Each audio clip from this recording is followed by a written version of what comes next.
Good evening, everyone. Speaking on behalf of India Pesticides Limited, I'm Lalit Jaising from Concept PR and your moderator for this virtual brokers and analyst event. I would take this opportunity to thank you for taking your time from your busy schedules to join us. We appreciate your presence and extend a very warm welcome to all of you. The objective of today's live session is to understand India Pesticides' interest in raising finance via an initial public offering and what they do as a business organization. Under a normal circumstance, this would have been an on-ground event, but we all are increasingly getting accustomed to this as a safer and more convenient format of attending and conducting the roadshow. We hope you gather the same or a better experience from the comfort of your home and office. Before I review the functionality of the webinar, I would like to bring to light that the R&D driven company has been in the business of manufacturing agrochemical technicals since 1984 and has steadily diversified into manufacturing herbicide, fungicide technicals, as well as APIs and formulations. It stands to be one of the fastest growing agrochemical companies in terms of volume of technicals manufactured. Moving ahead, you will be kept on mute throughout the event and all questions will be answered via the Q&A chat box only, where you can type your question in session or at the end of the webinar. Would request all participants to please limit yourselves to 3 questions if possible and use a lowercase font when typing the question. If we miss answering any of your questions, don't worry. You can email us at ipoteam@conceptpr.com and we will try to be swift in responding back to you. Going forward, it's a great pleasure to introduce our speakers today. From the company, we have Mr. Anand Swarup Agarwal, Chairman and Founder, Mr. Dheeraj Kumar Jain, the Chief Executive Officer, Mr. Satya Prakash Gupta, Chief Financial Officer, and Mr. Rahul Arun Bagaria, Non-Executive Director. The representation from the book running lead managers are Mr. Amit Jain, Executive Director, Axis Capital Limited, and Mr. Anuj Mittal, Director, Investment Banking, JM Financial Limited. On behalf of the company and lead managers to the issue, let me thank all participants for being a part of this session. I now invite Mr. Anuj Mittal from JM Financial to deliver the opening remark and commence this brokers and analyst conference. Anuj, over to you. Thanks, thanks, Lalit. A very good afternoon, ladies and gentlemen. On behalf of India Pesticides Limited and the book running lead managers, it is my privilege to welcome you all to this analyst and brokers meet for the launch of the IPO of India Pesticides Limited. Before we move forward, let me introduce to you the dignitaries that are present here. With us today, from the company that we have today, Mr. Anand Swarup Agarwal. Anandji is the founder, chairman, and non-executive director of the company. He holds a bachelor's degree in law from the University of Lucknow and has over 35 years of experience in agrochemical manufacturing. Anandji has been awarded with the UP Rattan Award in the year 2013 and by all the Indian Conference of Intellectuals. Along with him, we have Mr. Rahul Arun Bagaria. Rahulji is the non-executive director of the company. He holds a bachelor's degree in commerce from the University of Mumbai and is a qualified chartered accountant with over 5 years of professional experience and also expertise in corporate law and taxation. We also have Mr. Dheeraj Kumar Jain. He is the CEO of the company. He holds a bachelor's degree and a master's degree in chemical engineering from Osmania University, Hyderabad.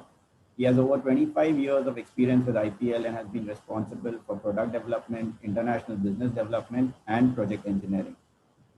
We have Satyaprakash Gupta, who is the CFO of the company. He holds a bachelor's degree in commerce from the University of Allahabad and is an associate member of the Institute of Cost Accountants of India and an associate of the Institute of Chartered Accountants of India as well. He has over 27 years of experience in the field of finance. From Axis Capital, we have with us Mr. Amit Jain, and I am Anuj Mittal, Director Investment Banking from JM Financial. I would also like to run you through some of the key highlights, obviously, which will be elaborated further by the management, but just to highlight a few of the key aspects. IPL is an R&D driven agrochemical manufacturer of technicals with a growing formulations business. IPL has a substantial experience in undertaking R&D activities and places significant emphasis on identification of appropriate complex technicals. Strong R&D has enabled the company to identify products that are not only high margin but also require specialized manufacturing and handling capabilities. The ability to manufacture such products is amongst the key factors that have contributed to the company's phenomenal growth. There is a diversified portfolio of niche and quality specialized products. IPL is in fact the sole Indian manufacturer of 5 technicals and among the leading manufacturers globally of technicals such as Octan, Folpet and thiocarbamate herbicide in terms of production capacity. IPL has developed a niche and diversified portfolio of agrochemical products and has grown into a multi-product manufacturer of formulations, herbicide and fungicide technicals as well as APIs. The products are exported to regulated markets in Australia, Europe, Africa, and Asia. The diversified portfolio also allows for limited dependence on individual products and helps counter any seasonal trends that may be impacting any particular geography. There is a long-term relationship with key customers. IPL has developed a strong and long-term relationship with various MNCs, which has helped expand the product offerings and geographical reach for the technicals business. These relationships have allowed IPL to plan capital expenditure, enhance its ability to benefit from increasing economies of scale, and also stronger purchasing power on the raw material side, along with lower cost base. This has ensured a competitive cost structure and helped in achieving growth and profitability. In terms of manufacturing facilities, these are the most advanced and have a very strong focus on environmental health and safety. The company has 2 facilities spread across 25 acres at Deva Road, Lucknow, and Sandila in Hardoi, Uttar Pradesh, with an aggregate installed capacity for agrochemical technicals of around 19,500 metric tons and formulations of 6,500 metric tons. Further to this, the company has also obtained permission from MOEF to expand this capacity at Sandila to 30,000 metric tons. And the company is committed to safeguarding the health and safety of employees and has taken all the EHS measures that are required. There is a strong sourcing capability and an extensive distribution network which the company has developed over its operating history. It has the ability to procure raw materials, which enables it to withstand any raw material pressures that may be there in the market. The company has a dedicated sales teams across multiple geographies, along with pan-India distribution presence for the formulation segment. All of this has culminated into a consistent track record of financial performance that is demonstrated both in terms of revenue, but also profitability over the last 3 years, and consistent improvement in the balance sheet position. The company's ratios are best in class with healthy debt equity metrics, and growing operations will only further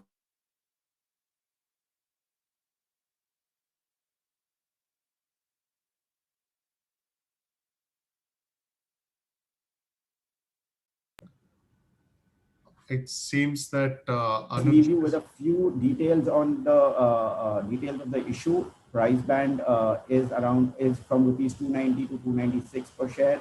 Issue size is 800 crores, and offer to public is 23.5%. Fresh issue is of 100 crores, followed by offer for sale by promoters of 700 crores. The investor categories are as follows: a QIB portion up to 50% of the offer size, which works out to 400 crores. Non-institutional portion at least 15%, that is 120 crores, and a retail portion of at least 35%, which is 280 crores. The timelines for the upcoming IPO are as follows: anchor opens and closes on 22nd of June, Tuesday. Issue opens Wednesday, June 23rd. Issue closes Friday, June 25th. And estimated listing date is on or around Monday, July 5th. We look forward to your support to make this IPO a grand success. I will now request Anandji to share with us his journey with the company. Thank you. Thank you, Mr. Mittal, for the detailed introduction to India Pesticides initial public offering and the issue's key highlights. Before we get hearing from the management and the leadership team, I would request the moderator to please play the company's audio visual.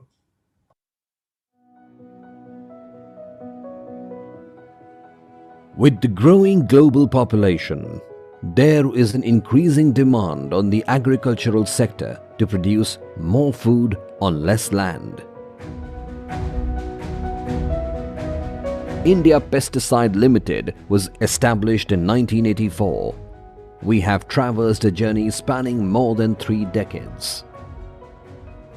Since commencing our operations, we have diversified into manufacturing of herbicide and fungicide technicals and active pharmaceutical ingredients. Certain key fungicide technicals manufactured by us are used to manufacture fungicides for controlling fungal growth in vineyards, cereals, crops, and biocide in paints. We manufacture products that control downy mildews of grapes, potatoes, vegetables, and several other crops. As per the FNS report, we are the sole Indian manufacturer and among top 5 manufacturers globally for several technicals such as Folpet and thiocarbamate herbicide. Our manufacturing units are spread across 25 acres and comprises 2 complexes of UPSIDC at Deva Road and Sandila near Lucknow. The journey of IPL is continuing through further expansions in the near future, ready with new products in the pipeline.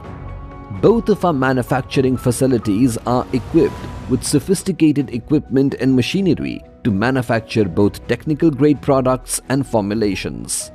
Our site encompasses laboratories, pilot facilities, effluent treatment plants, warehouses, and other essential facilities for all who work on site. As of September 30, 2020, we had an aggregate installed capacity of 19,500 metric ton for agrochemical technicals and 6,500 metric ton for formulations. Our manufacturing facilities are equipped with modern plant and machinery capable of producing quality products. Since our inception, our goal has been to develop products in synergy with the environment, and therefore we develop our products using innovative sustainable synthetic chemistry, measures with care towards environment implemented in our production sites help us to possess zero discharge manufacturing units. Our R&D enables us to identify products that are higher margin products and that require specialized manufacturing and handling capabilities. We believe that our ability to manufacture such products is among the key factors that has contributed to our growth over the years. Our R&D team comprises PhDs, master graduates in chemistry and a biotechnological engineer, and we are assisted by experienced team of personnel including an organic chemist, an agronomist, a project advisor, and advisors on environmental and toxicological studies. As a result of our extensive R&D efforts, we have, over the years, developed a niche portfolio of agrochemical products. We are an R&D driven agrochemical manufacturers of technical grade products, and our R&D efforts have resulted in development of 3 off-generic patent products. Our core focus is on quality and sustainability. With a number of products coming off patent, we believe that there is a good opportunity for us to develop innovative processes for few of the off-patented products, and we see a good opportunity there. Under the leadership of Mr. Anand Swarup Agarwal, India Pesticide Limited was able to achieve a turnover of 4,796 million rupees in FY 1920, with a CAGR of more than 37% achieved during the last 2 fiscal years. As far as agrochemicals are concerned, India is the 4th largest manufacturer of agrochemicals. We are among the fastest growing agrochemical company in 2020. The total market of agrochemicals is $62 billion at the moment, but it will grow up to $86 billion in 2024. And we are continuously investing on R&D and investing on capacity expansion. Our experience in manufacturing technicals enable us to adhere to the stringent rules, and we have got all the capacity to register these products in India as well as abroad. We are well positioned in agrochemicals, and we are certain that we will capitalize these opportunities in agrochemical sector.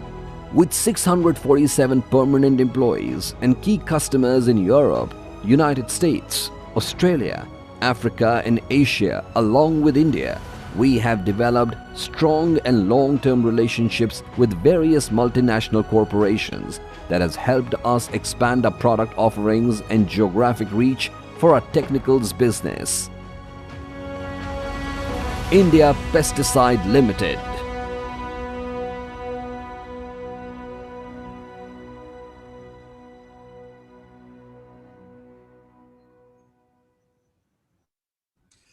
I'm sure the corporate film has given you enough understanding of the scale at which the organization operates. Now I request Mr. Anand Swarup Agarwal, Mr. Dheeraj Kumar Jain, Mr. Satgupta, and Mr. Rahul Bagaria to take us through the organization's journey, struggles, and victories. Subsequently, take the attendees through the company's investor presentation to cover its business and financial details, as well as touch upon the company's key strategies going forward. Anand Gupta ji, the floor is yours. You can take it forward from here. Thank you very much for giving me an opportunity. Before I proceed further, I just want to एक small story आपको, which is मेरी life में बहुत जुड़ी हुई है कि how I came in this business.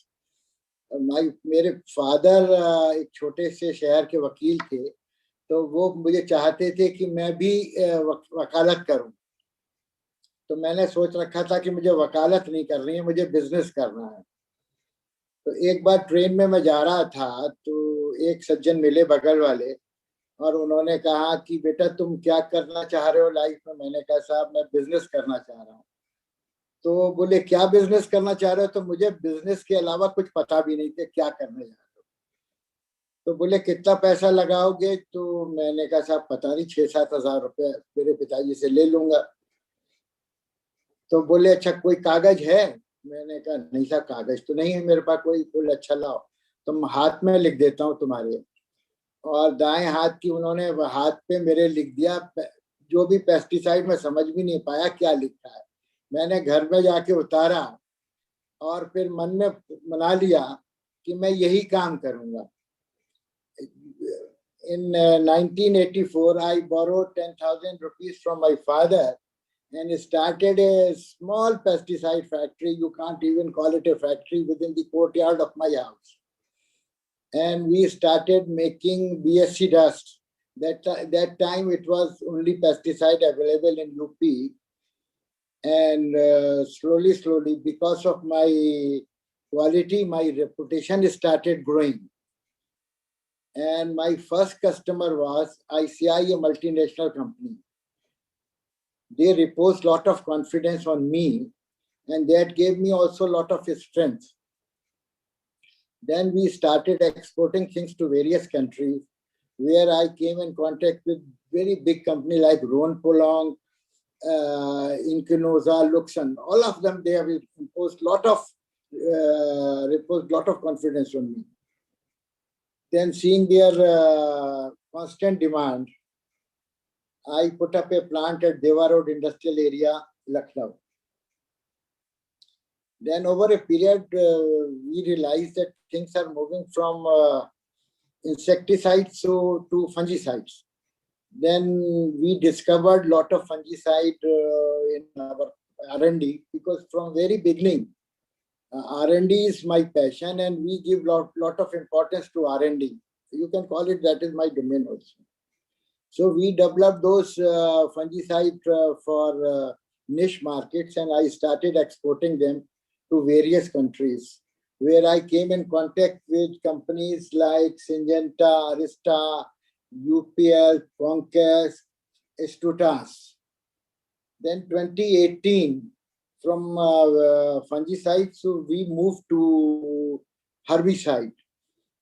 You have to make a separate facility for making herbicide. You can't make herbicide in the same plant. And we started exporting herbicide also. And as such, as on today, my position is such that we are flooded with orders and we are unable to meet them out. As you know, China plus one policy gave me a lot of strength. And I can say the future of India as well as India pesticide and chemical industries are very bright. I've got two sons. They assist me in day-to-day working of my company. One looks after technical business and other looks after formulation business. But in the end, they report to our CEO, Mr. Jain.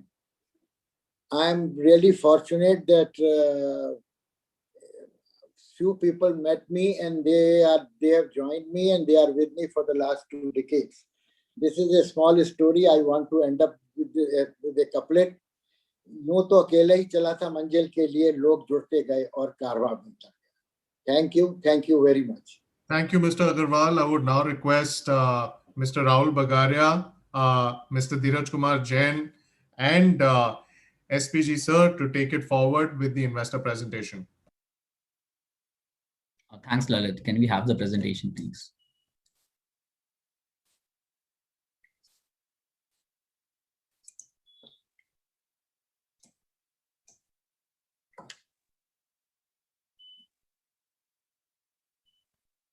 Perfect. Thanks. Good evening, all, and welcome to this presentation of IPL. And thanks for having us over here and giving us your time. As we heard from Anandji that IPL was set up by borrowing 10,000 rupees from his father in the courtyard of his house. IPL right now is one of the fastest growing agrochemical company in India and the sole Indian manufacturer for 5 technical molecules. We are manufacturers of agrochemical technicals for crop protection majors of the world. We also have our own branded domestic formulation business. We have already seen our 2 state-of-the-art plants at the outskirts of the city of Lucknow at Sandila and Deva Road.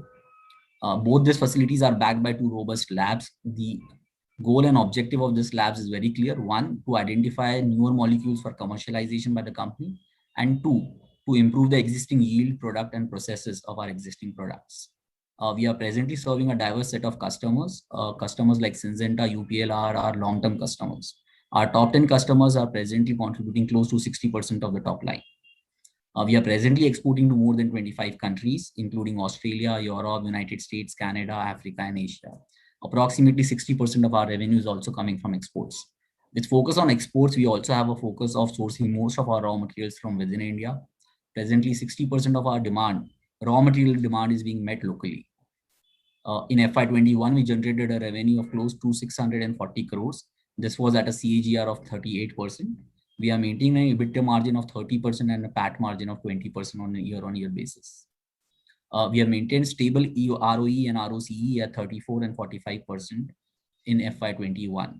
As of now, IPL is a debt-free company. Next slide, please. So as we know, we started in 1984. In 1991, we set up our full-fledged plant at Deva Road. In 2018, we set up our second plant at Sandila. And in 2020, we had our second lab recognized by the Government of India. Next slide, please. Our business verticals, we have 2 broad verticals, technicals and formulations. Under agrochemical technicals, we are manufacturing herbicides, fungicides, and APIs.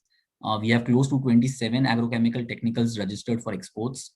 We also have 2 APIs, which have dermatological applications. APIs presently contribute 10% of our top line. Under the formulations, we have 125 formulations for sale in India, of which 35 are registered for exports.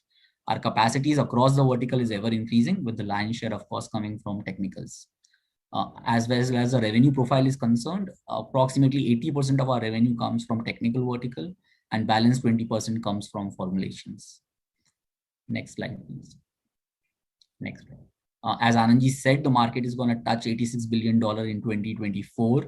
The space is dominated by the APEC region, and countries like India, China, Indonesia, and Australia are the dominant users of this agrochemicals. The Indian agrochemical market is also a very lucrative space to be at, since India has one of the lowest consumption of crop protection chemicals per hectare. It is even lower than the world average. Hence, this is a key demand enabler for us to stay in the domestic market and also for the formulation business. Next slide. Under the agrochemical technical market, the market is subdivided into three parts: fungicides, herbicides, and insecticides. The lion's share, of course, being enjoyed by herbicides. When we do a trend analysis between different geographical regions and segments, we see that the developed economies have moved from insecticides to herbicides. This transition is still to happen in the developing countries. As IPL is present across all these geographies and all the product ranges, we have ample growth opportunities to tap. The Indian technical market is also at an influx point. This is primarily because of the China Plus One policy of the major MNCs of the world. Next slide, please. We place our strength on the 7 pillars. I'll take you through it one by one. Next slide. Next slide, please. At the core of IPL is its R&D team and the R&D labs. Our labs are equipped by state-of-the-art equipments, which give us robust analytical capabilities to in turn help register our products in different geographies and regulated markets like United States, Canada, Australia, UK, and Europe. Our R&D teams are headed by PhDs, renowned chemistry holders, masters in chemistry, and biotechnological engineers. At very advanced stages of commercialization, we have 2 molecules each of fungicide, herbicide, insecticide, and intermediate. Of this, we have already started civil construction of 2 herbicide molecules. The facilities are slated to go live in August, September this year. Next slide, please. Second strength which comes is our diversified portfolio of niche molecules. As IPL, we want to be in a niche segment of molecules and not into be bulk manufacturing. Also, we want to be sustainable quality partners to our customers and not L1 vendors to them. Our product basket ranges from fungicides, herbicides, APIs, growth regulators, and arcicides. As we are doing business across geographies and across crops, we observe very less seasonal trend in our business, which is a common challenge in this industry. Also, none of our products are classified under red triangle by any of the regulators, meaning none of the products that we manufacture are toxic to the environment. Also, as I said earlier, IPL is the sole manufacturer of 5 technicals and among the leading manufacturers globally of Captan, Folfate, and thiocarbamate herbicides. Next slide, please. We have seen the vast applications our products enjoys across crops, grapes, okras, tomatoes, potatoes, and apples. We take specific pride in stating that every apple and grape that is produced in India applies an IPL product in its growth life cycle. Next slide, please. Third and the foremost strength of ours is our long-term relationship with our key customers. Customers like Syngenta, UPL, Conquest, Schrotta, Zaxxon, and the likes of that have an average relationship of at least 10 years with us, and in some cases goes back at least 20 years. In our history, none of our customers have ever stopped trade with us. We have only grown our business with them on a year-on-year basis. We are presently selling multiple products to multiple of our customers, and close to 60% of our revenue is coming from exports. Next slide, please. Fourth strength is our state-of-the-art facilities. We've already seen it in the corporate video. I would just like to touch upon that presently at Sandila, we have an installed capacity of close to 20,000 metric ton. We have permissions from the government of India to ramp it up to 30,000 metric ton. We wish to fully utilize this balance potential of 10,000 metric ton very soon for the 8 molecules that I spoke earlier of. Also, EHS measures is an important aspect of our business. Both our plants are zero discharge. Everything is recycled and reused within the plant. We conduct regular training programs for our employees and workers to brief them about health and safety standards. We have arrangement with corporate companies like Ramki to collect effluently treated waste materials from our plant, to collect it from our doorsteps and transport it to the dedicated landfill systems of the state and central government. We are also subjected to very stringent EHS audits by all our customers. The periodicity of these audits is quarterly to biannually in some cases. In our history, we have never received any adverse comments in any of our EHS reports. Next slide, please. Our strong sourcing capabilities that comes from the basic fact that as IPL, we do not believe into N-1, N-2 business. We are completely backward integrated for most of our molecules. Therefore, we are going to the basic materials like chlorine, carbon disulfide, and alkalis, which are abundantly available in and around Uttar Pradesh. Presently, we are sourcing close to 60% of our demand locally from within India. Our sales technicals is more an export-oriented business. Therefore, we have our employees and a sales representative in United States, Europe, and Australia. This team is in constant touch with customers to identify potential demands. And this team also helps us in registering our products in those geographies with those regulators. Formulation is more of a domestic-oriented business. Therefore, we have a pan-India network of distributors. We are presently present in the top 15 aggregating states of India and make sales through our own sales depots. Our marketing team on ground is in constant touch with dealers and farmers who understand their demand patterns and the challenges faced by them. Next slide, please. Of course, at the whole helm of affairs is our board of directors, spearheaded by Mr. Anand Swarup Agarwal. He is the chairman, founder, and non-executive director. He holds a degree in law. He has more than 35 years of experience in agrochemical manufacturing. He was previously on the board of Punjab National Bank and was also awarded the UP Ratna Award in 2013. Mr. Dheeraj Kumar Jain, our Chief Executive Officer, is a very renowned scientist. He holds a master's degree in chemical engineering from Osmania University, Hyderabad. He has more than 25 years with IPL, and prior to joining us, he was part of the premier Indian Institute of Chemical Technology. Mr. Satyaprakash Gupta, our CFO, is a qualified chartered accountant and a cost accountant. He has 27 years of experience, of which 25 years he is devoted to IPL.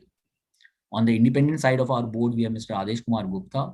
He was the group CFO of Aditya Birla Group of Companies and also sits on the boards of Grasim Industries and various other companies. The second independent member on our board is Mr. Mohan Tangsle. He is a renowned bureaucrat and also the CMD of Central Bank of India. He was the executive director of Punjab National Bank up till June 2011. Dr. Madhu Dixit is a woman independent director on our board. She is a very renowned scientist of India and was previously the director of Central Drug Research Institute at Lucknow and also a visiting faculty at IIT Jodhpur. With this, I would like to pass the baton to our CEO, Mr. Dheeraj Kumar Jain, to explain about the key strategies the company is going to adopt going forward. Over to you, sir, and next slide, please. Thank you, Rahul. Good afternoon, ladies and gentlemen. Namaskar. Sorry. As informed by Rahul, our company is a totally R&D driven agrochemical manufacturers, and we take pride in stating that all the technical products what we are making today, they are all based on the efforts of our R&D team. So we would like to continue to focus on our strengths, and we will try to increase our product portfolio, to increase the customer base, as well as to increase the revenue share from our existing customers. You know that a lot of agrochemical technical products have gone off patent recently, and some more are going off patent. So we are in studying of these products, and we are in discussion with our multinational friends to see the possibility of working on some of these. And we are quite sure that we are able to work on these, and a few projects have already come up. Apart from these, our another area of focus is to optimize the cost of production by constantly innovating in the process modifications, and try to reduce the raw material consumption per kg of the product.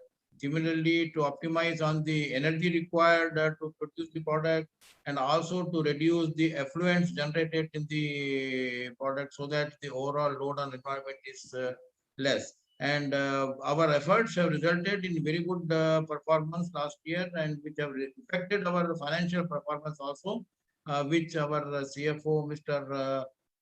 S.P. Gupta, will elaborate further on this. Apart from these, we have got a basket of formulated products, and we are presently catering to about 15 states from our 20 depots. We would like to increase our presence pan-India, as well as we want to increase the basket by introducing new formulations which are more eco-friendly and which are safer for the farmer to while applying. And we would also like to increase our technical manufacturing capability and capacities, as told by Rahul. Our Sandila unit has further scope of about 10,000 metric tons expansion. So we are already working on that, and we have a range of 8 products we have already lined up, and they are under implementation. Some of them are going on stream in September, October, August, September, and some will be going every quarter. So with these, we are also looking for another site, and we are also open to acquisitions or alliances if there is a good opportunity for us.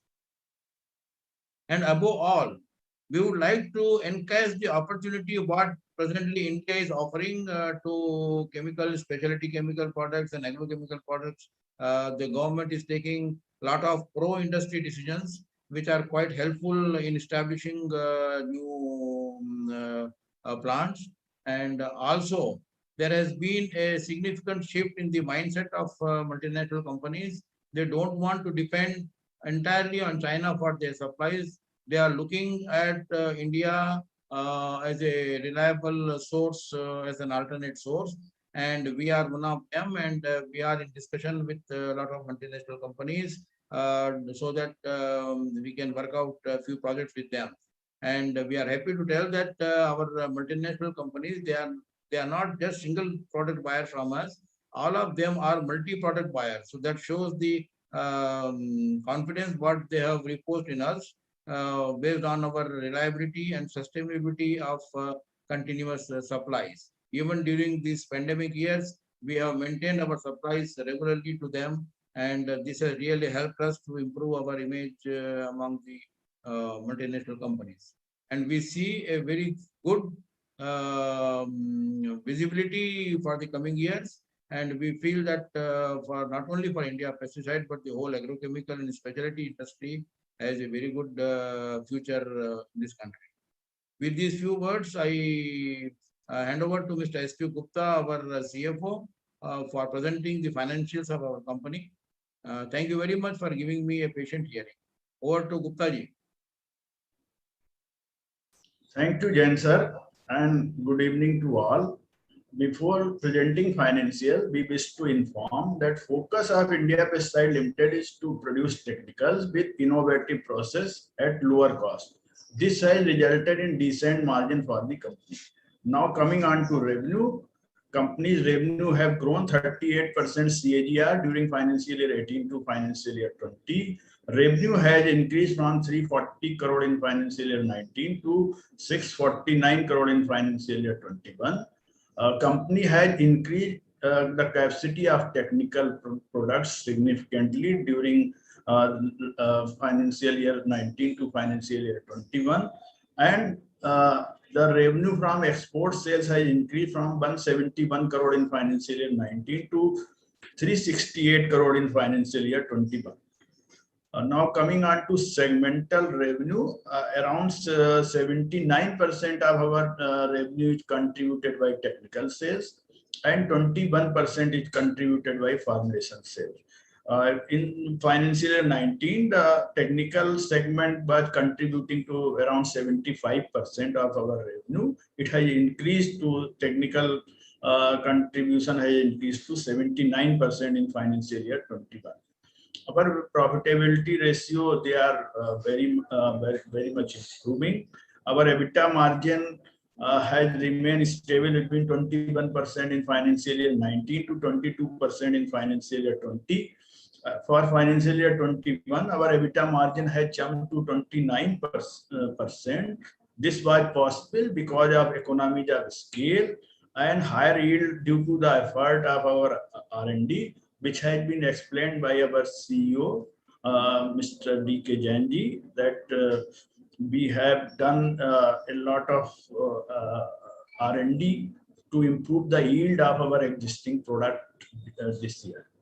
Now coming on to PAT margin, Their PAT margin has increased from 13% in financial year 19 to 15% in financial year 20, and it has further increased to 21% in financial year 21. We are for our technical product, we are globally cost competitive, so this results into a superior margin for the company.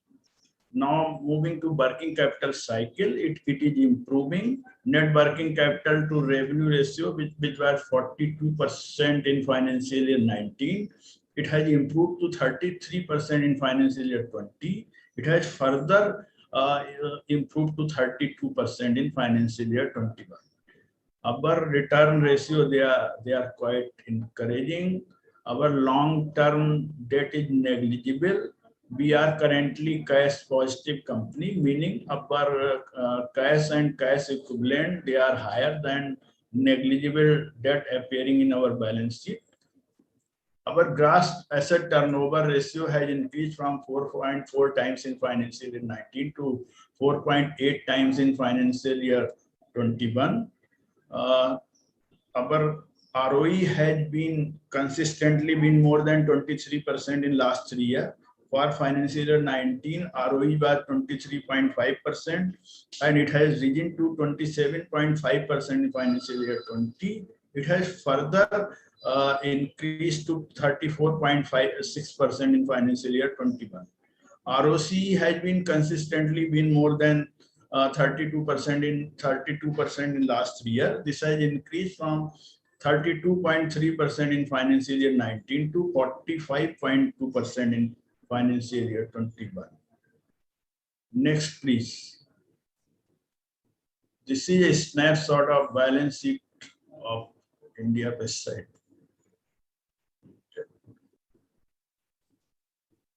Next. This is a snapshot of profit and loss account of the company.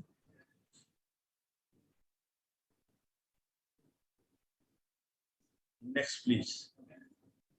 And this is a snapshot of cash flow statement for the financial year 2021. Net cash generated from operations amounted to 83.2 crore. This largely covers our presentation. Thank you. Thank you, company team, for taking us through the presentation. The agrochemical space definitely is a one-stop solution for farmers' crop protection needs, and it doesn't include commodity products such as fertilizers. Dominated by the APAC region, the agrochem market globally is forecasted to grow to $86 billion by 2024, driven by the necessity to increase productivity owing to the growing population besides other factors. We hope the attendees have captured enough and more understanding of India Pesticides business model, its financials, and diversified product offerings. Before the floor is open to the participants to ask questions, I would reiterate to type your name and organization details in the Q&A chat box for the moderator to take note and address your query. Note, in the interest of time, we will be restricting to 15 to 20 questions only. Repetitive questions will be skipped. So, beginning with, the clarity that we've given to everyone that, we are completely R&D oriented. How much do you spend on a year-on-year basis, and also how much does this account for when it comes to your cost of the product? And there is an additional question to R&D I will ask you after that. Could you please reiterate? Sure, Lalit, I'll take this one. So we spend close to 1.5 to 2% towards our R&D expenditure. This expenditure is on a cost center basis. However, if you might look at the RHP or at our financials, the amount would be lesser because that only accounts for the raw material cost, and the costs are not debited together in one head. But as of now, we are spending close to 1.5 to 2% of our turnover. Also, and is there any kind of split that you have between agrochem and API when it comes to R&D spends? Not really. We don't bifurcate it that way. We just have 2 R&D labs who are given molecules to manufacture. Okay, so there's a question which asks that, given that, you are growing at a 38% CAGR, what are the growth drivers, that you're seeing when it comes to export and domestic business? Yeah, so as Jain Saab has said in his part of presentation, that the key growth and levers from here will be increasing our product portfolio that we are offering. We have excellent relationship with our customers. We can add on multiple molecules with them. Also, we are in talks with n number of other customers to get them onboarded with us for certain newer molecules. These are apart from the 8 molecules that we have on our deck right now. Also, cost optimization is another key demand enabler. We have to be focused on our R&D efforts to keep improving the yields. The results we have already seen in our financials, which are improving our margins year-on-year basis. So our endeavor is to improve it further from here. And in the formulation, of course, we have to introduce new products. We have to expand our geographical base. We are right now only in the 15 states in India. We are increasing our base, increasing our states. So newer products and new states in formulations. Okay, so with respect to Captain, where you're a sole Indian manufacturer, and Xerem, where there is a proposed ban by the Ministry of Agriculture, that in FY21 has generated close to about 114 crores of revenues, from your sale in India. Could you just throw some light on that? Sure. So Lalit, I would just like to clarify that this proposed ban has gone into reconsideration by the government of India. It is highly unlikely, we foresee it to be highly unlikely that this are going to be banned, as these are well accepted products in regulated markets like United States, UK and Australia. Apart from that, let me also clarify that the government has brought a clarification stating that even if these molecules are banned in India, they will not be banned for the purposes of export, which is what we generally do with these products. Okay, so you have a strong cash flow. But then why are you raising 80 crores, for your working capital? It should have been satisfied as per the questionnaires request. Yeah, I think that cash flow that we are accruing on a year-over-year basis is going to be channelized towards further expansion and growth of the company. So we are not proposing any capex to be used from the money we are raising to IPO. Okay, so with respect to your current manufacturing capacity and the capex plans going forward, could you throw some additional light there?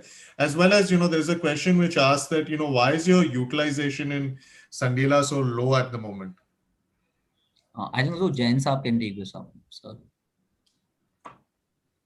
No, our utilization at Sandila unit is not very low, sir. Actually, that the plant was under erection and it was under stabilization. That is why maybe in 18, 19 it was little less, but in the year 19 and 20, the capacity utilization has increased significantly. And going forward, we are going to increase the capacity at Sandila unit by another 10,000 tons. So that is how we feel that the capacity utilization will be satisfactory and very good. Because we are exporting to so many other countries, the seasonality effect is relatively less. In our case, that is what we feel. So our utilization would be much better. So while you stated that, you've got 20 sale depots and, you're present in 15 states, your formulation business, sells through that. Yeah. What are the other modes and means of you, with respect to sales? Pardon, could you please repeat? I could not get exactly what you mean. So you've got 20 sales depots and 15, across 15 states, and Yes. Your formulation business depends on it. With respect to agrochem also, what is the mode and mean that have sales through? No, apart from this, normally the formulation sales are routed through our depots as well as through our distributor network, which we have almost about 3,500 to 4,000 dealers network we have. So our sales team, they visit regularly there and they are in contact with them, and we are also in contact with the farmers. We keep on doing farmer meets, and this is how we keep on increasing our contact with the farmers. So you have a majority revenue coming in from the exports market. Could you, explain what kind of, hedging policy do you have when it comes to foreign exchange? Gupta ji can take, I think. We are currently exporting around 57% of our turnover, and we are importing around 38% of our raw material. Our raw material cost is around 51%. So on net basis, around 19% of our equivalent to 19% of our revenue we are importing. So there is a natural hedge between 57% export and 19% import. So it comes balance amount is 36% we are taking forward cover and 50% we are keeping it open on rolling basis. This is our hedging policy. Okay, so there's a question which asks in technicals, the selling price is market driven or is it monthly basis, a monthly and a quarterly contract? Normally, sir, when we have a long-term contract with our major customers, there what we do, we agree upon a certain price, and that price is kept constant for a quarter. We get their forecast for every year, and they give us firm purchase order every quarter. And if there is a major change in the raw material price, then we discuss in the next meeting and we try to adjust the price accordingly. That is how we try to work it out. Okay, so means your sales is basis, a long-term understanding that you have with your customers. Yeah, mostly, yeah. Okay, sir. As per your RHP, the company is the sole Indian manufacturer of 5 technicals. So, what is the domestic and export market size of these technicals? I'll take this on, Jain sir. Okay, Rahul, you take.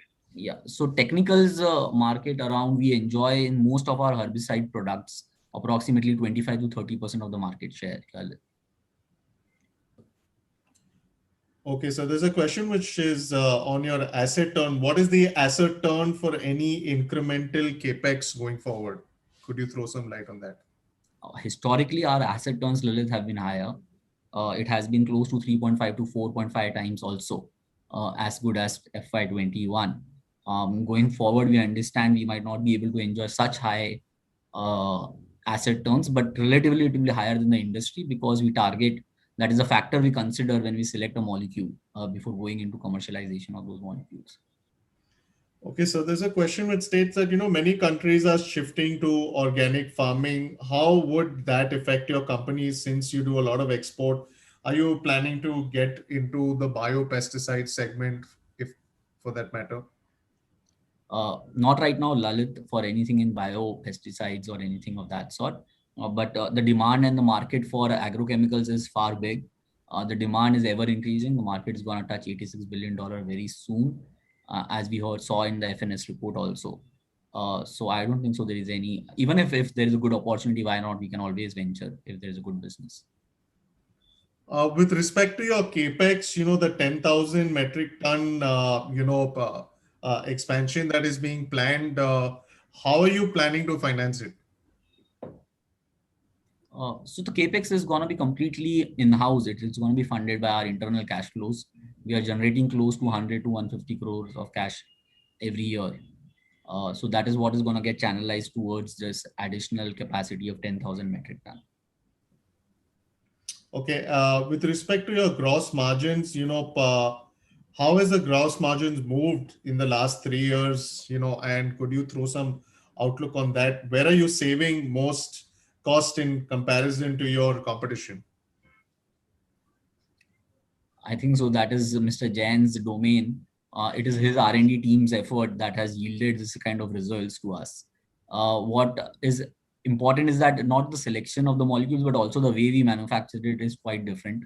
That is one of our USPs. We innovate on a lot of bases. We continuously innovate on the same line of products that we manufacture, which help us enjoy phenomenal returns and better margins than our peers. Also, could you, give an indication, the difference of margins between technicals and formulation business? Technicals, we target an EBITDA of close to 30%, Lalit. And in formulations, it might be relatively low by 100 or 200 basis points. Okay, sir. Let's just wait for a few more questions to come in from the attendees.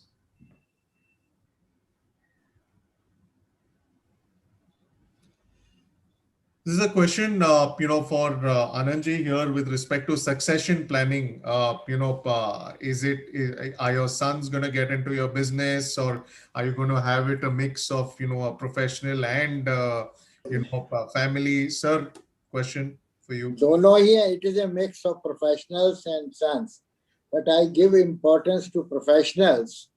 But same side, I've got 2 sons and 4 grandsons. They are ready to come in the business. They are on the verge of joining.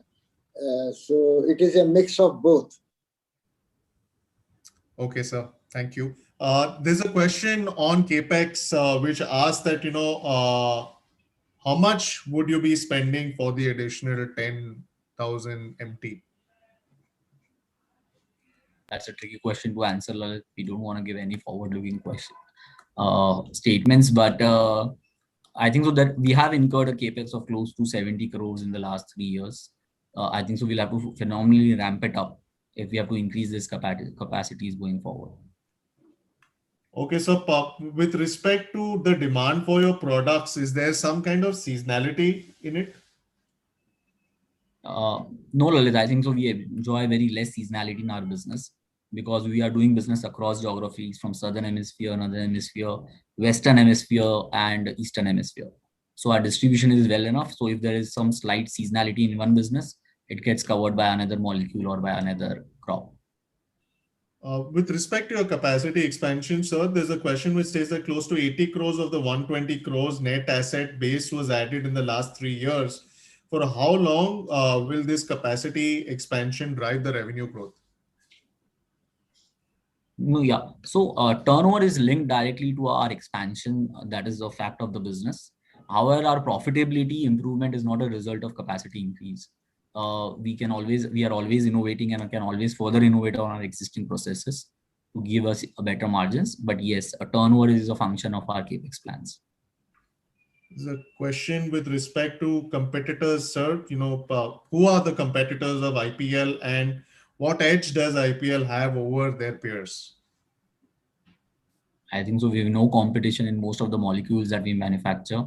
We select our molecules very thoroughly with a deep insight in market research. So that is what gives us a higher USP. But another important aspect of IPL being differentiated from its peers is our excellent relationship with our customers. The fact that none of our customers have ever left us in their journey with us in the last 10 to 15 years is a testimony of that fact. So that is what differentiates us on a big scale from our peers. Also, sir, your dependency on your top 10 customers for revenue, do you see that as a concentration risk? Not at all, Lalit. I think so. Agrochemical industry as a landscape, if you see close to 80% of agrochemical industry is dominated by like 6 to 7 players like Syngenta, UPL, Bayer, BASF. So that alignment with certain of these customers ought to be there in this industry. Okay, so there's a question which asks, what is the reason for this sharp spike in EBITDA margins from 19% to 28%? How sustainable is this going to be? Gupta ji can maybe take this up. Major jump in margin is driven by improvement in yield. It is a permanent feature. Our R&D effort has now it has resulted into 600 to 600 basis point improvement in yield.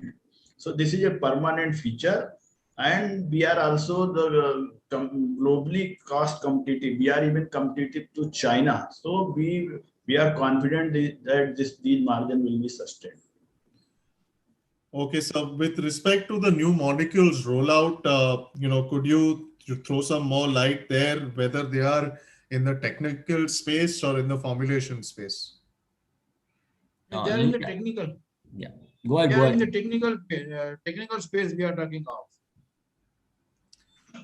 Okay, so with respect to your trade receivables, there is some concern there, sir, where, about 214 crores are there. pending of which 180 days have crossed in terms of credit term. How do you manage this? Can I take this? Yes, yes. Our receivable days has declined from 191 days in financial year 19 to 140 days in financial year 20, and it has further declined to 120 days in financial year 21. Now coming on to this receivable exceeding 180 days, it consists of two parts. Around 5 to 6% of our receivable exceeding 180 days belongs to one MNC which is enjoying rate of around 200 days.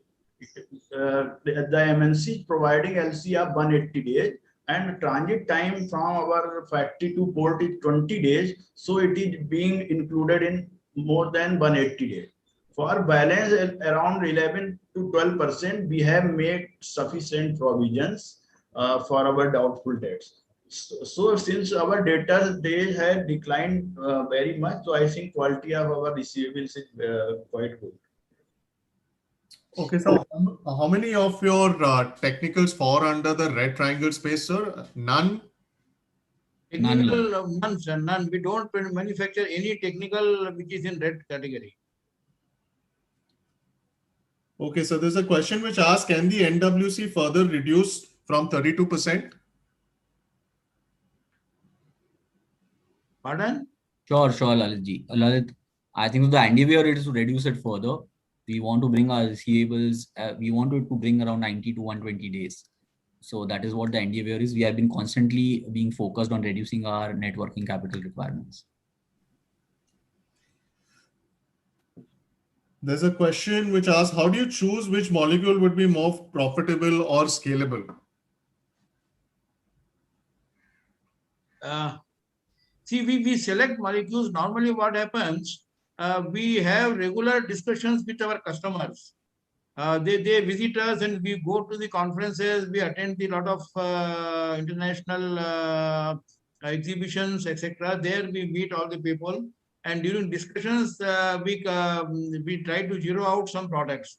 And then number two, when we identify a few molecules ourselves and with the consultation with our customers, we try to evaluate them from our capability, the synergy what we have, because we have some expertise in dealing with some few basic chemicals which are hazardous, but we know how to handle them. So if there is any synergy with them, that will add us. So considering our synergy, our technical capability, and the availability of the raw materials and the process conditions, we select a molecule, and then we are in constant discussion with our customers. So there is a always communication channel is open with them, and we keep them posted the developments, and that is how we keep on working with them. So what does the gestation look like, from discovery of the molecule, and then, you're looking to apply for the product registration with CIBRC? How many approvals do you currently hold and how many are pending? Sir, normally the gestation period, once we identify a molecule and try to do some lab scale work and then some pilot plant scale work, and then we scale up, that takes almost about 2.5 to 3 years. And during this time, then parallelly, we have to generate the registration data, which is a very big job. And then CIB registration, of course, is one part. And then where we want to export, there also we need to register. And our customer has to register in each of the region where he wants to sell the product. So we have to, after our registration, then he will endorse as a supplier in their registrations.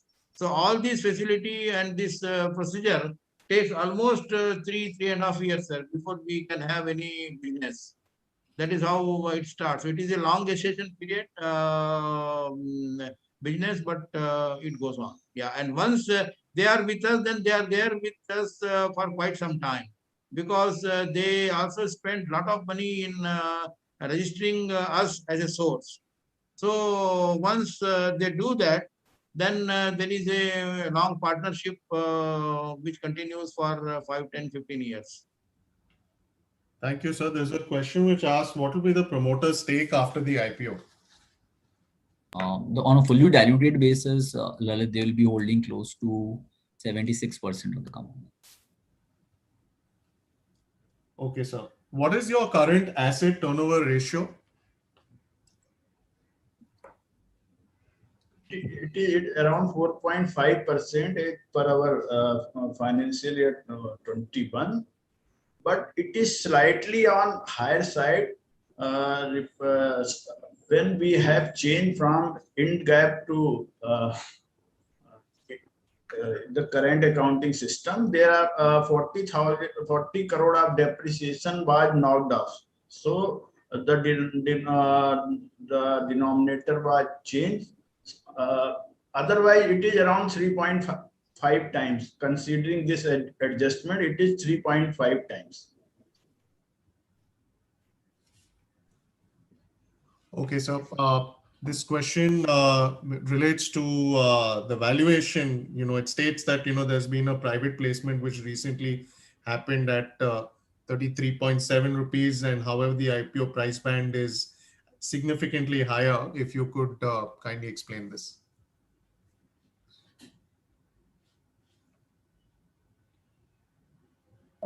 Lalit, I will take that question. So I think that IPO placement, that small issuance of shares which happened somewhere in January of 2021 was a very, very minute stake being placed for some consideration of some services being done from an older perspective. So that as a part of that consideration was being done. Otherwise, from a valuations perspective, one can see through the return ratios which are industry leading and unmatchable. And perspective to that, even if we go on a historic basis and just compare ourselves with likes of anybody on whether it's UPL or anybody else or Rallis or anybody comparable in the industry, I think there is a significantly attractive valuation being placed by the management. And this is also based on the feedback that we have received from all the key institutional investors that the management has met over the last few weeks. I just want to add furthermore, and they are part of our extended family also. Thank you, sir. There's a question which asks that, is there any plans to expand the API pharma segment? Absolutely, Lalit. Absolutely. So close to 10% of our revenue right now is coming from APIs, and we have plans to increase it further from here on. Okay. Thank you. So given that, there are most of the questions are answered, any unanswered questions, we will definitely reach out to the individual separately.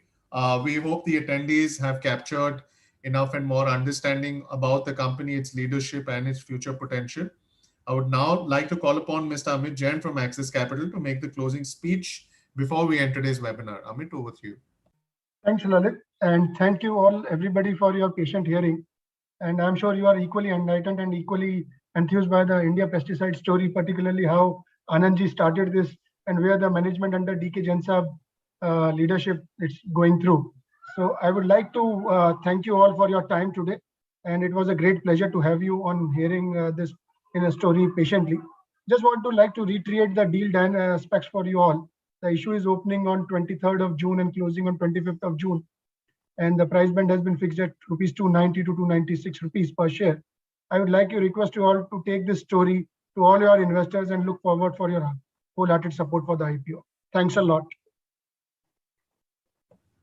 Thank you, Mr. Jain. Esteemed audience, we've now come to the end of the webinar. We look forward to your participation and support on making this initial public offering a great success. Wishing you all a great day and keep safe. Thank you. Thank you. Thank you. Thank you. Thank you.